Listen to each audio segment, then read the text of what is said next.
ஒருவருடைய ஜாதகத்துல கேது ரொம்ப முக்கியமான ஒரு அம்சத்தை கொடுக்கக்கூடியவர். ஏன்னா அவர் தான் நம்ம வாழ்க்கையில் ஏற்படக்கூடிய தடை, அந்த ஜாதகர் என்ன மாதிரியான வாழ்க்கை, கூட்டா இருப்பாரா இல்லை தனிமையா இருப்பாரா அப்படிங்கிறத தெளிவுபடுத்தக்கூடிய ஒன்று. உதாரணமா என்ன அப்படின்னா, ஒருவருடைய ஜாதகத்துல லக்னாதிபதியினுடைய நட்சத்திர சாரத்துல கேது அமர்ந்திருந்தார் அப்படின்னா, அந்த லக்னாதிபதியை குறிக்கக்கூடிய அந்த ஜாதகர் எப்பயுமே தனிமையிலே வாழக்கூடிய ஒரு தன்மையை ஏற்படுத்துவார். அந்த ஜாதகர் தனிமையில எப்பயுமே தனிமையா இருக்கக்கூடிய ஒரு தன்மையை ஏற்படுத்தும். அப்போ நீங்க உங்களுடைய ஜாதகத்துல கேது எந்த நட்சத்திரத்துல இருக்கிறாங்களோ அது உங்களுக்கு தடை மட்டுமல்ல, அந்த கார உறவுகளையும் உங்களை விட்டு பிரிச்சு வைக்கும்.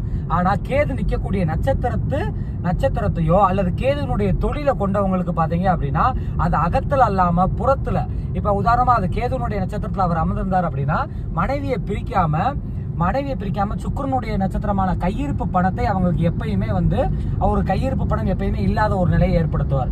ஆக கேது எந்த நட்சத்திரத்துல அமர்ந்திருக்காரோ அந்த நட்சத்திர அதிபதியினுடைய அகத்தையோ புறத்தையோ கண்டிப்பான ஒரு சேதத்தை அவர் ஏற்படுத்தியே தீருவார்.